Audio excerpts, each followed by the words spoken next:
Bonjour et bienvenue dans ce nouvel épisode du bien-être financier de la chaîne Yoga avec Karine. Aujourd'hui, je te parle de comment ne jamais manquer d'argent. Que ce soit pour la rentrée des enfants, les travaux sur ta maison, ton changement de pneus ou changement d'huile sur la voiture, toutes les petites dépenses auxquelles on pense pas nécessairement au quotidien, mais qui reviennent de façon récurrente à chaque année.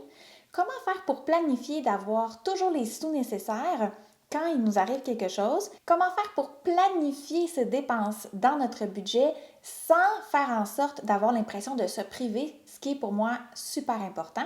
Je te parle de ça maintenant.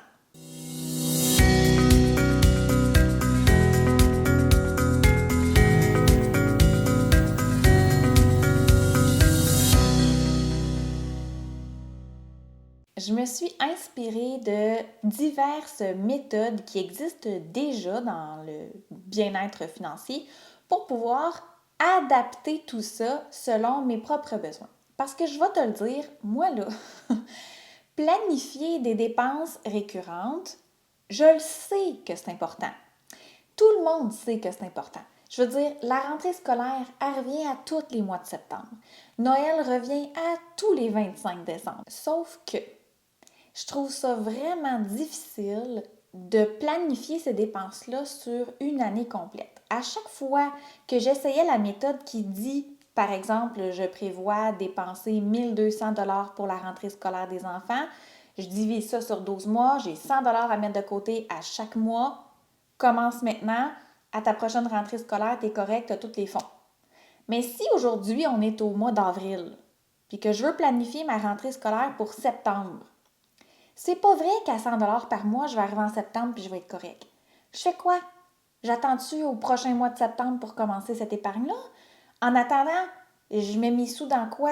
Qu'est-ce qui devrait être épargné en premier? Est-ce que j'ai les moyens de dire je divise chacune de mes dépenses, de mes frais récurrents, par exemple les changements de pneus, la rentrée scolaire, Noël, c'est les exemples qu'on donnait tantôt. Bien, si j'additionne tous ces montants-là, est-ce que j'ai vraiment les sous dans mon budget pour dire que je vais diviser ça par 12 mois puis mettre ce montant-là à chaque mois de côté? Des fois, ça ne fonctionne pas dans un budget. Comment on fait dans ce cas-là pour planifier d'avance puis être certain de jamais manquer d'argent? Alors, je me suis inspirée de la méthode des Sinking Funds, donc des fonds d'épargne pour les frais récurrents. Je me suis aussi inspirée de la méthode de Jordan Page qui parle des 7 comptes de banque que chaque famille devrait avoir. Puis j'ai mixé ça avec ma propre réalité et puis ça a donné une méthode que je trouve révolutionnaire, super simple, accessible, puis qui fait en sorte que ça a vraiment des résultats. La première chose à faire, c'est de créer une liste de toutes les dépenses récurrentes qui reviennent au courant d'une année. Tu n'as pas le choix, tu t'en sortiras pas. Si tu ne sais pas pourquoi tu dois épargner, ça va être difficile de pouvoir te planifier. Je vais te donner un exemple. Je vais te parler de mes propres sinking funds, mes propres catégories pour lesquelles je mets des sous à chaque semaine ou à chaque mois. Donc, pour ma part, mes objectifs d'épargne se divisent en plusieurs catégories. Alors, j'ai tout d'abord le collège de Loïc qui va à l'école privée qui coûte environ 6 000 par année, tout frais inclus.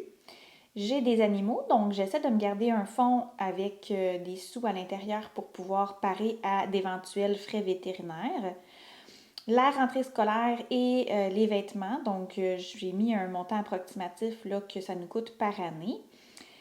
Les voyages en famille, l'entretien de la maison, ce qui peut inclure l'entretien de la pelouse, le déneigement en hiver, si je veux planter des nouvelles plantes, l'entretien du jardin, etc. Ça pourrait être aussi là, des réparations diverses qu'il y aurait à faire à la maison. L'entretien de l'auto, donc les changements de pneus, le changement d'huile, des réparations qui pourraient arriver également. Frais médicaux. Il faut savoir qu'avec mon travail, j'ai une assurance qui couvre tous les membres de la famille et qui nous permet d'avoir là, entre 70 et 90 % de remboursement pour chacune de nos dépenses médicales, que ce soit dentiste, optométriste, n'importe quel professionnel de la santé. Alors, ce que j'ai décidé de faire, c'est de mettre un montant de 500 dans mon compte pour les frais médicaux qui me sert à payer ma petite portion là, quand j'ai un frais médical à payer. Qui n'est pas couverte par mon assureur.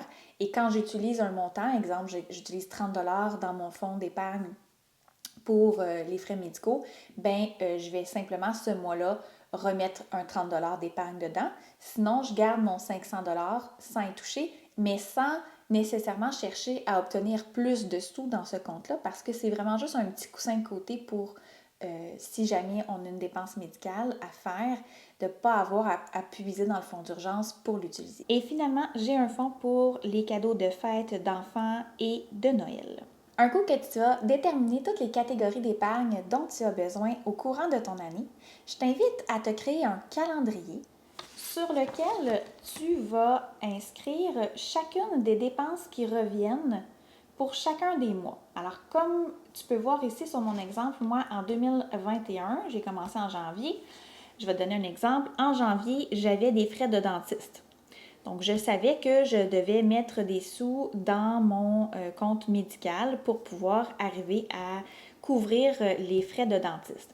Au mois de mai, par exemple, c'est ce mois-là qu'on va faire l'ouverture de la piscine et qu'on doit payer là, pour l'entretien du gazon. Alors, je sais que dans mon compte d'entretien de la maison, je dois avoir les sous pour couvrir ces montants-là pour le mois de mai. Alors, quand je vais avoir terminé de déterminer toutes les dépenses qui reviennent en septembre, la rentrée scolaire, donc je m'inscris là, les dépenses qui reviennent à chaque mois, et là, je sais pour quel mois mon objectif d'épargne doit avoir été atteint. Finalement, pour que cette méthode-là fonctionne, tu as besoin de savoir deux choses. Premièrement, c'est quoi ta capacité d'épargne pour tes fonds récurrents? Tu ne veux pas placer tous les sous que tu as de disponibles dans ton budget pour épargner à chaque mois juste pour tes fonds récurrents. Tu veux qu'il te reste des sous pour, si tu as des dettes à payer, payer tes dettes en premier.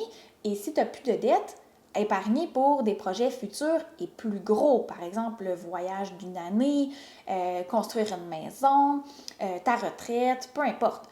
Ou juste placer des sous dans un fonds d'investissement pour pouvoir avoir de l'intérêt puis générer des revenus. Je te donne un exemple.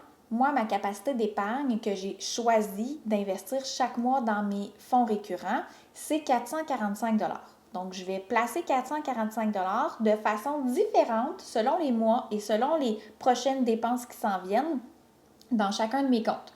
Un mois, je pourrais mettre 200 pour la rentrée scolaire, 100 pour les fêtes et les cadeaux de Noël, mettre 30 pour l'épargne pour le camion ou des réparations sur la maison, peu importe. Je vais vraiment diviser ce montant-là selon les prochaines dépenses qui s'en viennent. L'autre chose que tu dois absolument tenir compte dans tes fonds récurrents pour que ta méthode fonctionne bien, c'est d'être certaine... Allô, Billy? C'est de comprendre que ces fonds d'épargne-là, c'est pas fait pour accumuler de l'argent à l'infini dedans. C'est vraiment juste fait pour couvrir les dépenses qui s'en viennent dans ton année ou dans les prochaines semaines, prochains mois. Donc, c'est normal de vider ces comptes-là régulièrement parce que tu utilises les sous pour un besoin, de remettre des sous dedans. Tu vas rouler avec ces comptes-là. Donc, ça ne sera pas nécessairement des comptes qui vont te rapporter de l'intérêt d'épargne.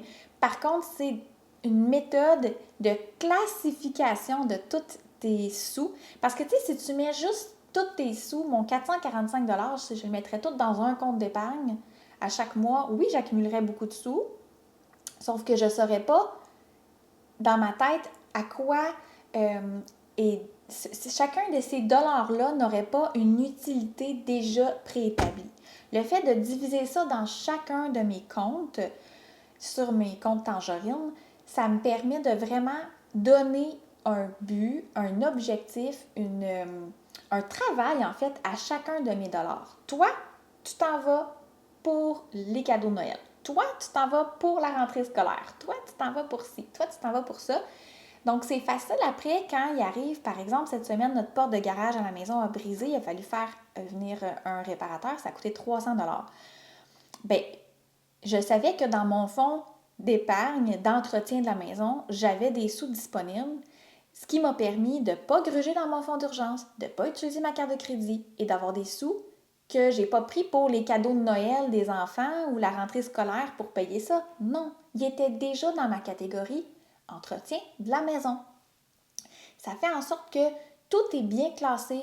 Chaque dollar a son objectif, son utilité et tu es très organisé pour parer à toute éventualité.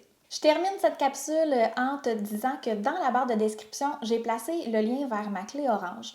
Ma clé orange là, va te permettre d'ouvrir un compte Tangerine ou plusieurs comptes Tangerine complètement gratuitement. Il n'y a aucun frais dans la banque Tangerine quand tu utilises les comptes, donc il n'y a pas de frais bancaires. Ce sont des comptes en ligne qui en plus te rapportent de l'épargne à chaque mois. La magie dans tout ça, c'est que si tu utilises ma clé orange, ça me donne 25 et ça te donne également 25 pour l'ouverture du compte. Je fais de l'argent, t'en fais, on met de l'épargne, en plus on va avoir des intérêts là-dessus, c'est du donnant-donnant, c'est gagnant. Puis si toi aussi tu t'ouvres un compte Tangerine, tu vas avoir ta propre clé orange que tu vas pouvoir partager avec tes amis qui vont pouvoir t'apporter eux autres aussi peut-être des sous de 25 pour les avoir référés. C'est génial, donnant-donnant. J'aime ça. Mets ça dans quel fonds d'épargne, ton 25 Merci beaucoup d'avoir été là jusqu'au bout dans cette capsule avec moi sur le bien-être financier. J'espère que ça t'a aidé. Si tu as des questions, n'hésite pas à me les écrire en commentaire et nous, on se revoit dans une prochaine vidéo. Namasté!